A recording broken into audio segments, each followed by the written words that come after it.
I'm actually starting today's video at the top of a hill. This is a road that goes around Namsan. The road or the street that I will be taking you to is called Gyeongnidankil, and that's the street right there.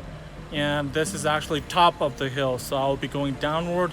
I've been climbing upward all the way, but from now on it'll be an easy walk, and it's about 20 minutes walk, I think. There's actually a town bus that comes all the way up, so take the bus if you want to come up, or just hang around at Gyeongnidankil because there are plenty of stuff to look around Gyeongnidankil, and I'll be taking you around Gyeongnidankil from now. There was a street right next to the finance corps of Korean Army next to the US military base where I did my military service.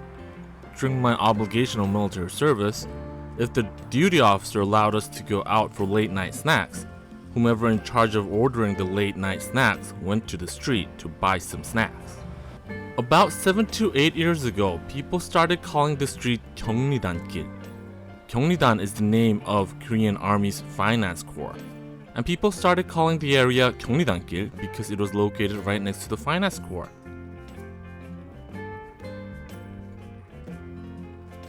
Gyeongnidankil began with Magpie Brewing Company opening up in the area. Magpie was one of the first microbreweries that produced craft beers in Korea, and they opened up a place in Gyeongnidankil. There was a more of a pub-like place on the first floor and an underground place where they sold beer and pizza. They're still located in the same place in the same street. There are a lot of microbreweries in Korea now, and Magpie's beers are good, but we can't really say that it's the best or that it outruns other craft beers in Korea because there are a lot of good craft beers in Korea now. But personally, I think Magpie's pizza is definitely one of the best that I've eaten in Seoul.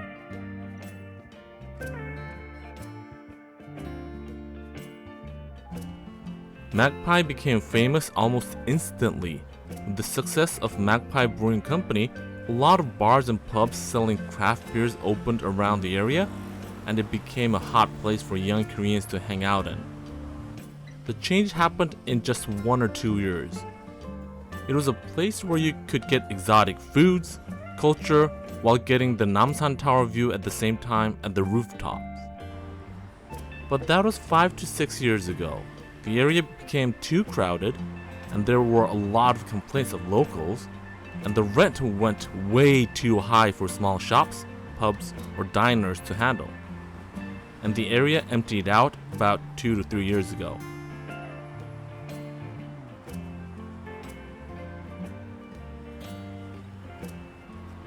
Some of my favorite places have disappeared as well.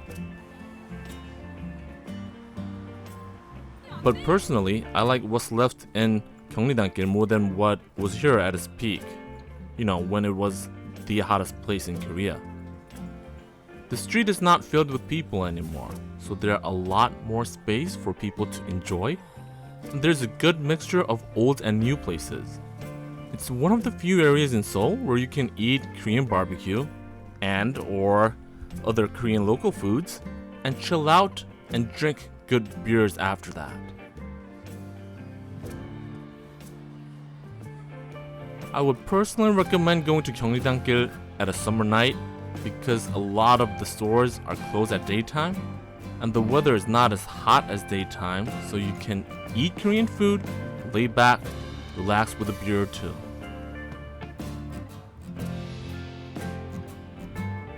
The area has a similar vibe with Haebangchon, located right across the road between the finance corps and the US military base, and Haebangchon I've introduced on our last travel solo video.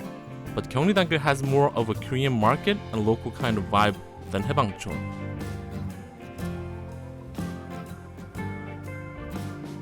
The only place where you can get the local kind of vibe in Haebangchon is actually the Korean pottery place Hanshinonggi, located in the entrance of Haebangchon. It was actually chosen as Seoul's cultural asset because they've been selling Korean potteries from 1967 in the same location. So if you want to get some local Korean potteries, you can go to Hanshinonggi, located right in front of Haebangchon.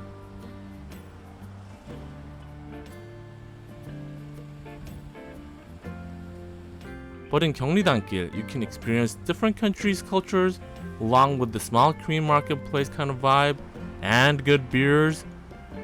So if you're visiting Seoul, this might be a place for you to visit and sort of lay back in the middle of your travel in Seoul. 해방촌 경리단길 is visited by a lot of non-Koreans that live in Seoul, but the original place that overflowed with non-Korean, or more of a American influence because of the US military base located in the area, was Itaewon.